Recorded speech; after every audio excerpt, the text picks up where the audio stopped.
Hello guys, मैं मनीषा और आप सब कैसे हैं। मनीषा की कहानी में आपका स्वागत है। होप आप भी अच्छे होंगे, मैं भी बहुत अच्छी हूँ। तो गाइस, ये मॉर्निंग का समय है। मेरे बच्चे स्कूल जा चुके हैं, काम खत्म हो चुका है, तो मैंने सोचा आप लोगों से ही बात कर लूँ। आज ये जो टॉपिक है थोड़ा हटके है, थोड़ी अलग है, इंटरेस्टिंग है वीडियो। अगर आप मेरे चैनल पे नए हैं तो प्लीज़ मनीषा की कहानी को सब्सक्राइब कर लो और इस वीडियो को बिना स्क्रिप्ट करे देखना। शायद ये किसी के काम आ जाए या शायद कुछ इससे सीखने को मिले जो आजकल समाज में चल रहा है। तो ये जो वीडियो बना रही हूँ मैं एक माँ पे बना रही हूँ। माँ का क्या रोल हमारी ज़िंदगी में होता है और हमने अपनी माँ को क्या बना दिया। तो अपनी माँ को आजकल के बच्चे कैसे ट्रीट कर रहे हैं, क्या माँ की कंडीशन है घरों में, तो उसी के ऊपर ये पूरा वीडियो है। आप वीडियो में बने रहना और प्लीज़ चैनल को सब्सक्राइब करना ताकि आपको भी कुछ सीखने को मिल सके। और ये हमारे ही समाज में रहने वाले लोगों की कहानी है, बिल्कुल रियल वाली कहानी है। इसमें कोई भी फैक्ट नहीं है कि झूठ है, झूठ नहीं है, बिल्कुल सच में ही है। कल मेरे पास कोई लेडी आई थी तो उसकी जब मैंने बातें सुनी, मुझे कहीं ना कहीं लगा कि नहीं, ये बातें बतानी चाहिए लोगों को ताकि उन्हें अपनी गलती का शायद एहसास हो जाए या शायद उन्हें थोड़ा भी पता चले कि एक माँ क्या करती है, एक बच्चे को जन्म से लेके बड़ा करने तक कितना त्याग करती है। जब जाके वो बच्चा पलता है, बड़ा होता है और जब जाके वो इस लायक होता है कि वो अपने बीवी बच्चों के लिए कुछ कर सके। और एक बच्चा क्या होता है, जब बीवी आती है तो माँ को त्याग देता है। तो पूरी कहानी आज उसी पर है, बिल्कुल रियल कहानी है, जरूर देखना। और चलो स्टार्ट करते हैं। मैं पहले बैठ जाती हूँ एक जगह पे, क्योंकि खड़े खड़े ये कहानी मैं सुनाऊंगी तो शायद मैं थक जाऊंगी। मेरा हाथ दुख रहा है वैसे भी कैमरा पकड़े पकड़े, तो मैं सोच रही हूँ कहीं पे इसे कैमरे को सेट कर देती हूँ और फिर आप लोगों से बात करती हूँ, ठीक है ना। तो यहाँ पर मैंने कर दिया कैमरे को सेट। अब करते हैं बात अपनी शुरू।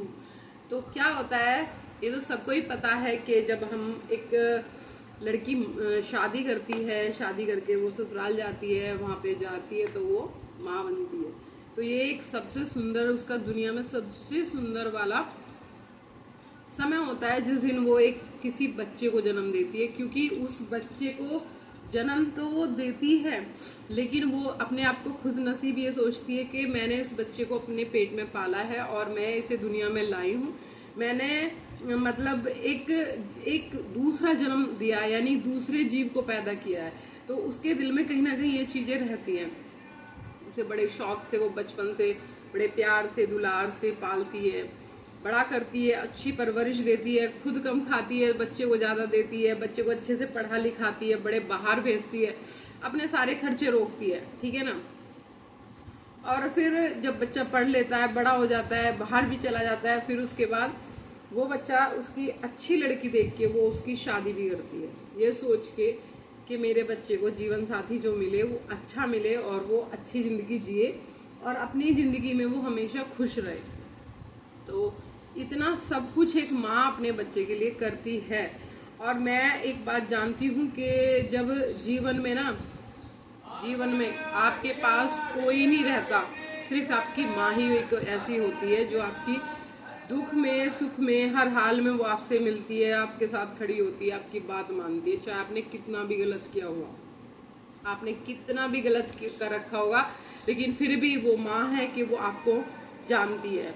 आज जब मैं माँ बनी हूँ ना, तो मुझे पता चला है कि माँ होना क्या होता है। क्योंकि पता है क्या है, जब मैं बचपन में छोटी थी तो हम ना 4 बहन भाई थे, 2 भाई 2 बहनें। तो मेरी मम्मी, मुझे ऐसा लगता था मेरी मम्मी जो है ना मुझे प्यार कम करती है, मेरे भाई को प्यार करती हैं, मेरी बहन को प्यार करती हैं, मेरे छोटे भाई को प्यार करती है। मुझे ऐसा लगता था, मैं बार बार उनसे कभी कभी भी यही बात कह देती थी, आप मुझे प्यार करती ही नहीं हो, आप तो इसको प्यार करती हो, आप मुझे प्यार करती नहीं हो, आप तो इसको प्यार करती हो। मतलब वो कहती थी नहीं बेटा, मैं सबको बराबर प्यार करती हूँ। तो मैं कहती थी नहीं, आप मुझे ही प्यार नहीं करती, बाकी सबको प्यार करती हूँ।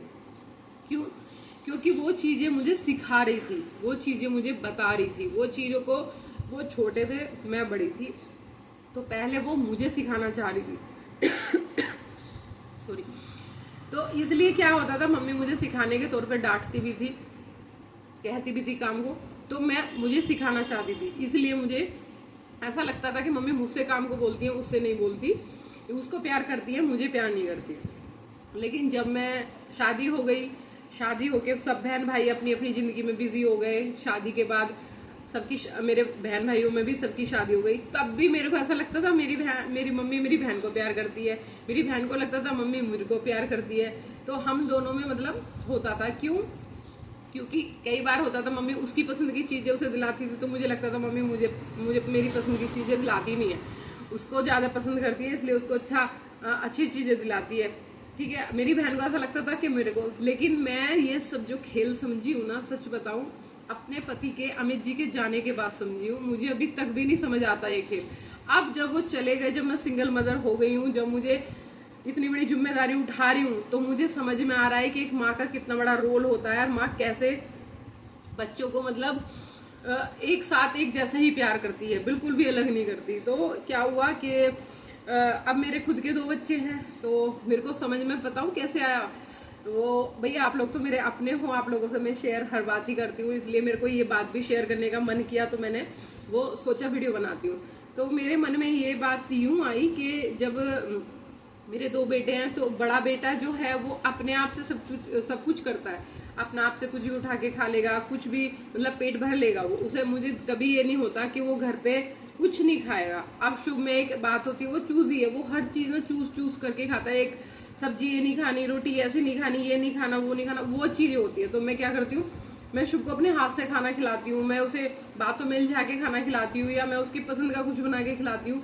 मेरे दिल में ऐसा लगता है कि उसका पेट भरना चाहिए, वो लड़का भूखा नहीं रहना चाहिए। तो अब जब मेरा बच्चा मुझसे ये बात कहता ना, बड़ा वाला, कि मम्मी आप ना शुभ को प्यार करती हो, मेरे को प्यार नहीं करती, तो मुझे लगता है कि यार यही रिपीट मैंने भी मम्मी के साथ किया था। तो मैंने मम्मी से बोला था कि मेरे को आप प्यार नहीं करती, जबकि मैं अनु को भी उतने प्यार करती हूँ, क्योंकि मेरी नजरों में बस इतना पता है कि मेरा जो बड़ा बेटा है वो अपने आप से खाना खा लेता है। उसे अगर पसंद नहीं आया तो वो कुछ भी मैगी बनाएगा, कुछ भी बनाएगा, ब्रेड सेकेगा, कुछ भी करेगा, वो खा लेगा, सैंडविच बना के वो अपना पेट भर लेगा।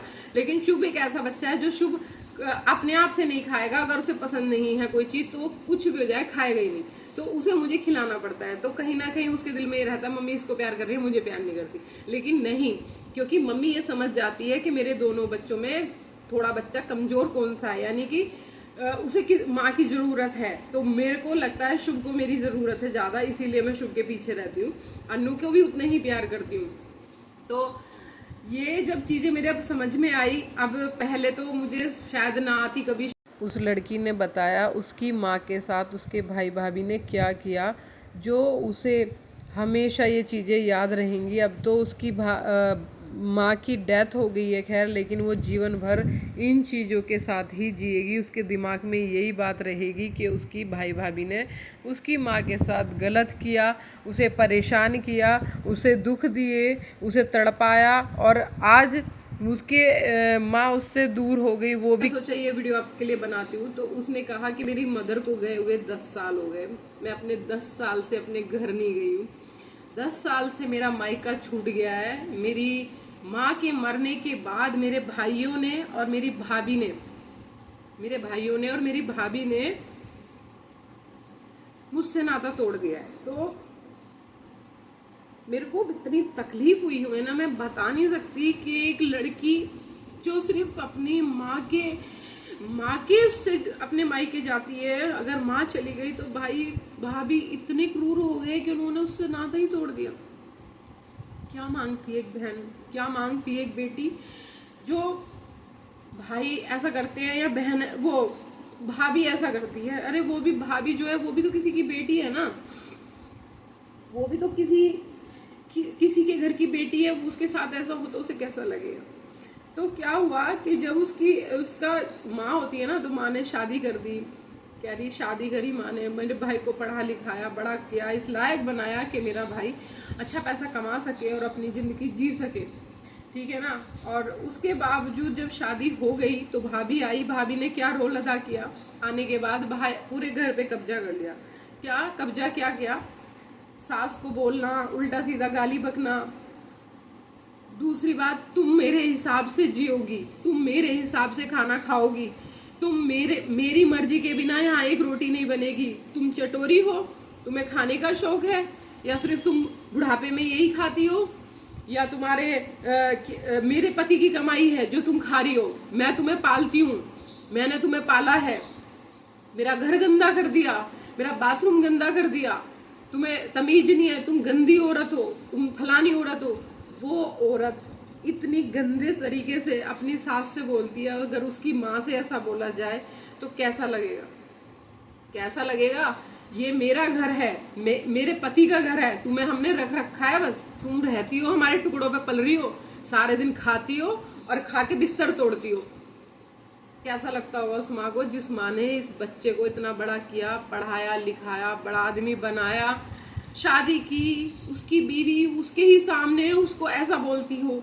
कैसा लगता होगा उस माँ को, कभी सोचा है? आज मेरे को देख के समझ में आता है कि एक माँ की कीमत क्या होती है, क्योंकि मैं भी एक माँ हूँ। कल मैं बच्चों को पढ़ा रही हूँ, लिखा रही हूँ, बड़ा कर रही हूँ और उन्हें इस काबिल बना रही हूँ कि वो बच्चे अपनी जिंदगी में हमेशा खुश रहे। तो इसका मतलब ये तो नहीं है कि ना उनकी शादी करने के बाद उनकी बीवी आए मेरे साथ ऐसा व्यवहार करे। ऐसा व्यवहार करने लायक, ये बताइए कोई भी बंदा इस व्यवहार लायक है या नहीं है? वो लड़का कितना नालायक है जिस पे अपनी बीवी कंट्रोल नहीं होती, जिसे ये नहीं दिखता कि मेरी माँ ने कितनी मेहनत करके मुझे आज खड़ा किया और आज मेरी बीवी मेरी माँ को इतनी गाली बक रही है। कितनी नालायकी है उस लड़के की, शर्म नहीं है उस लड़के को। और दूसरी बात पता है क्या है? अपनी माँ अच्छी, अपना भाई अच्छा, अपना बाप अच्छा, अपनी बहन अच्छी, अपनी भाभी अच्छी, सब कुछ अपना अच्छा, सिर्फ एक नंद, जेठ, देवर और सास ससुर अच्छे नहीं। ये कौन सी तमीज है भाई? ये कौन सी तुम्हारी बात लायक बरी है? अगर तुम्हारे विचार नहीं मिल रहे ठीक है, नहीं विचार मिलते, सास कुछ सासें भी होती है ऐसी, मैं सबको ऐसा नहीं कहूंगा, सासों में भी थोड़ी बोलने की आदत होती है। अगर तुम्हारे विचार नहीं मिलते ठीक है, आप कम बोलो, मत बोलो, आप अपना काम करो। जो आपका नियम बना रहे हैं, आपको बहू का नियम दिया है ना, आप रोटी बनाओ, कपड़े धो, जो भी काम करना है उसका करो। वो खाएं नहीं खाएं वो उनकी इच्छा है, लेकिन आप अपनी जिम्मेदारी से मुंह मत फेरो। क्यों? तुम सास नहीं बनोगी कल को, तुम्हारे बहुएं नहीं आएंगी, तुम्हारे बच्चे नहीं देख रहे तुम कैसा व्यवहार कर रहे हो। तो ये जो आज का कलयुग हो रहा है ना, हर घर की कहानी हो रही है, सब लोग परेशान हो रहे हैं। तो मुझे ये लग रहा है कि यार इतने बुरी दशा जो माँ की हो रही है, बहुत बुरी दशा हो रही है इस टाइम। बहुत लोग इतने बुरे हैं, कोई मार रहा है, कोई छेत रहा है, कोई गाली बक रहा है, कोई आश्रम छोड़ रहा है। भैया एक माँ बोझ बन गई तुम्हें, बीवी क्यों बोझ नहीं बनती? जो इतना हजारों रुपए रोज के खर्चा करती है वो क्यों बोझ नहीं बनती? तुम्हें सिर्फ 2 रोटी तो ही देती है, बाकी तुम्हारे घर में, और बाकी बताओ कौन सा उसके घर वाले देने आते हैं या कोई और देने आता है?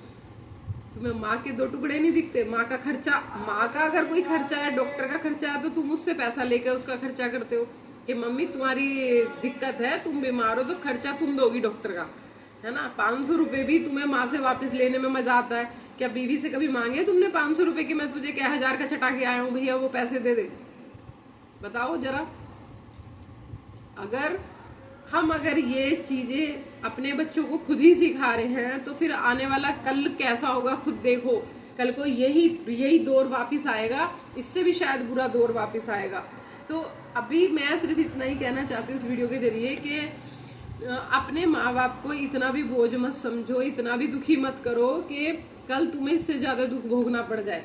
और दूसरी बात, जिन्हें ऐसा लगता है ना कि कोई कुछ नहीं कर सकता, कोई कुछ नहीं कर सकता, वो बहुत कुछ कर सकता है।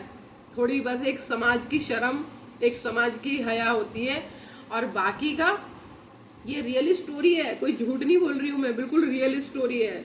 और अगर किसी को लगता है ना कि हाँ भाई ये बात सही है और किसी को पूछना है, उस बंदे का नाम तक मैं बताने को रेडी हूँ, क्योंकि जिसने अपनी हदें पार कर दी हो उसके लिए क्या ही छुपाना, क्या छुपाओगे आप, कब तक छुपाओगे? ठीक है ना। तो एक लड़की की जो मायका होता है ना, वो सिर्फ माँ होती है, बाकी कोई भी नहीं होता। जब माँ मर जाती है तो उसकी भाभी उसी के घर पे कब्जा जमा के बैठ जाती है। एक घर में किसी का फोन आए ना आए, मेरे घर से भी मैं बताती हूँ, मेरे घर से ना भाभी का, भैया का, बहन का, किसी का फोन आए ना आए, लेकिन एक माँ ऐसी है जो मुझे फोन करती है, डेली मुझे फोन करती है, डेली मुझसे मेरे दुख सुख पूछती है, डेली मेरे से बात करती है। ठीक है, उससे बातें क्यों करती हो? बेटियों से क्यों फोन पे लगी रहती हो? बेटियों से क्यों हमारे घर की बताती हो? वो तो दूसरे घर की हैं, फलाना ढिकाना। अरे भाई, अगर बेटी दूसरे घर की है तो तू अपनी माँ से क्यों बात करती है? तू भी तो दूसरे घर की हुई ना, तुझे भी तो दूसरा घर ही मिला हुआ है। तो लोगों की सोच ऐसी घूम घूम के खराब हो रही है बहुत ज्यादा। तो मैंने आज ये रियलाइज किया कहीं ना कहीं कि अगर आज मेरी माता जिंदा है, मेरी माँ है, तो मेरा मायका है, भगवान ना करे कल मेरी माँ चली जाएगी, सबकी माएँ जाती हैं, तो शायद मेरा भी माई का खत्म ही हो जाएगा। क्यों खत्म हो जाएगा? एक तो हमारा खुद ही मन नहीं करता, माँ की वजह से जाते हैं। कोई भी लड़की, कोई भी लड़का, कोई भी बच्चा विदेश से भी वापस आएगा ना, वो भी अपनी माँ के लिए ही जाएगा, उसे भी अपनी माँ से ही प्यार होगा। बाकी किसी से इतना लगाव नहीं होता जितना अपनी माँ से होता है, क्योंकि वो उसे पेट से पैदा करती है, तो ऑटोमेटिक बच्चे का जुड़ाव उससे रहता है। तो इसलिए इंसान अपने दायरे में रह के सब कुछ करता है तो अच्छा होता है, दायरे से बाहर निकलता है तो बहुत बुरा होता है उसके साथ में, ठीक है ना। तो अपनी माँ को प्यार दो भैया, इज्जत दो, सम्मान दो, वो इसी लायक है। आज तुम जहाँ पे खड़े हो वो अपनी माँ की बदौलत हो। अगर वो तुम्हें दुनिया में ना लाती, ये दुनिया ना दिखाती, तो आप ये दुनिया नहीं देख सकते थे। जिस बीवी के गुणगान कर रहे हो ना, उस बीवी के लायक भी नहीं बन सकते थे। वो माँ ने तुम्हें बनाया उस बीवी के, ठीक है ना। तो उस लेडी को 10 साल से जब अपने घर नहीं गई, अपनी परिवार में नहीं मिली, बिल्कुल हकीकत कहानी है, झूठ नहीं है कहीं भी। मेरी आंखों में वो लेडी का फेस चलता है। 10 सालों से वो अपनी चौखट पे नहीं चढ़ी। बेटी की उसने भी शादी कर ली, उस बेटी के भात में उसका भाई नहीं गया, भाई नहीं आया, ठीक है। बेटे की उसने शादी कर ली, उसके भात में भात नहीं भरा भाई ने, एक बार भी भावज ने भेजा नहीं। क्यों? भावज को लगता था खर्चा करना पड़ता है। अरे वो जो तुम्हें इतना कुछ छोड़ के अकेली चली गई, उसके माँ बाप की प्रॉपर्टी पे तुम नाक बन के बैठ गए, क्या वो नहीं था उसमें? वो आगे कभी भी हिस्सा मांग ले, चाहे तुम्हारे कितने भी नाम हो। अरे ये केस हो रहे हैं, लेकिन लोगों को समझ नहीं आ रहा, तुम्हारे कितने भी नाम हो, लेकिन फिर भी वो केस, फिर भी वो उसका हिस्सा उसमें बनता है, ठीक है ना। तो उससे मुझे लगा कि वीडियो बनाना चाहिए। अगर आप लोगों की क्या राय है कमेंट में जरूर लिखना। कम से कम कमेंट करते हो तो एक दिल को तसल्ली होती है कि हाँ मेरा वीडियो आप लोग देख रहे हो, पसंद कर रहे हो, अच्छा लग रहा है, बुरा लग रहा है। लेकिन आप लोग जब कमेंट नहीं करते, सच बताओ ना, मेरा वीडियो बनाने का मन नहीं करता, क्योंकि कोई मुझे कमेंट करने से पैसे नहीं मिलते, धन नहीं मिलता, कुछ नहीं मिलता। सिर्फ एक आइडिया मिलता है कि आपको मेरी वीडियो पसंद आ रही है, आप किस टॉपिक पे मुझसे वीडियो चाहते हो, मैं उसी टॉपिक पे वीडियो बना देती हूँ, ठीक है। तो आप लोग थोड़ा सा हेल्प क्या करो, वीडियो में कमेंट जरूर किया करो, ताकि मुझे मोटिवेशन मिलता रहे और मैं वीडियो बनाती रहूँ। कई बार मेरा दिल कहता है यार ये लोग बिल्कुल भी मेरे को कमेंट नहीं देते, तो मैं वीडियो ही नहीं बनाती। लेकिन ऐसा नहीं है, अपनी राय रखनी चाहिए, अपना समाज में क्या हो रहा है, कैसा हो रहा है, उस बारे में रखना चाहिए जरूर। अपनी माँ को स्वस्थ रखो, सुखी रहो, अच्छे रहो, और क्योंकि माँ वापस नहीं आएगी, सब कुछ वापस आएगा आपके पास, सब कुछ। बस एक माँ ऐसी चीज है जो कभी वापस नहीं आएगी। वो निस्वार्थ आपसे प्रेम करती है, प्यार करती है, वो प्यार, वो प्रेम कभी नहीं मिलेगा। आज मैं अपनी माँ से दूर हूं ना, तो मुझे पता चलता है कि माँ क्या चीज होती है। जब हम अपनी माँ से थोड़ा भी दूर होते तो हमें पता चलता है प्यार क्या चीज है। मैं अकेली कई बार बैठी रहती हूँ, कई बार दिमाग डिस्टर्ब होता है, कोई भी एक पर्सन भी नजर नहीं आता जिससे मैं अपनी बात शेयर करूं, कोई भी एक पर्सन नजर नहीं आता। सिर्फ एक माँ नजर आती है मुझे कि मैं मम्मी को कॉल करूं, मम्मी से बात करूं। क्यों? मम्मी मेरी बातें किसी तक शेयर नहीं करेगी, लेकिन अगर मैं किसी और को ये बातें बताऊंगी तो वो सब में शेयर कर देगी। पहले वो खुश होके दुखी होके मुझसे पूछेंगे, और फिर उसके बाद वो सारे में वो मेरी बातें शेयर करेंगे। तो इसलिए सिर्फ एक माँ ऐसी होती है जो आपके बच्चे की हर बात दुख में सुख में सुनती है, और उसका सोल्यूशन भी देती है, और उससे लड़ने की हिम्मत भी देती है, और उसके बाद वो किसी से कहती भी नहीं है। और हमारे, जब मैं अकेली बैठी होती हूँ और मेरे दिल में कहीं ना कहीं कोई दुख होता है, परेशानी होती है, तो मैं मम्मी को कॉल करती हूँ, मम्मी से बात करती हूँ, तो मेरा यहाँ से रिलैक्स होता है माइंड। कई बार रिलैक्स हो जाता है, बिल्कुल टेंशन खत्म हो जाती है। और कई बार मैं वीडियो नहीं डालती, मुझे टाइम नहीं लगा, या सही बताऊँ मेरा मूड नहीं हुआ, या मैं मूड खराब है, कुछ भी है, तो मेरी किसी का फोन नहीं आता, किसी का कोई मैसेज नहीं आता कि आज वीडियो क्यों नहीं आई। सिर्फ एक मेरी माँ ऐसी है जिसका फोन आता है मेरे पे कि आज तूने वीडियो क्यों नहीं बनाई, क्या बात है, तबीयत ठीक नहीं है, कोई दिक्कत है, कोई परेशानी है, बता मेरे को, मैं आऊं। घर में सब है, लेकिन किसी का फोन नहीं आएगा, सिर्फ एक मेरी माँ का फोन आएगा। अगर मेरी माँ की आंखें मिच जाती है तो मेरे लिए वो फोन आएगा? कभी आएगा? नहीं आएगा ना। तो हमारी माँ ही एक ऐसी है जो हमारे दुख सुख के पूछ लेती है, बाकी कोई हमारे दुख सुख नहीं पूछता। तो अपनी माँ की कदर करो, इज्जत करो, प्यार दो। क्या ही खा लेगी माँ तुम्हारा, बताओ क्या ही खा लेगी? कुछ नहीं खाती, कुछ नहीं खाती। मैं भी एक माँ हूँ, मुझे अपने बच्चों की बहुत ज्यादा चिंता है, वैसे सभी माओं को रहती है। तो अपनी माँ के साथ ऐसा बुरा व्यवहार मत करो, ठीक है ना। और अगर वीडियो पसंद आए तो जरूर शेयर करना, लाइक करना, कमेंट करना और प्लीज चैनल पे नए हैं तो सब्सक्राइब कर लेना। राधे राधे।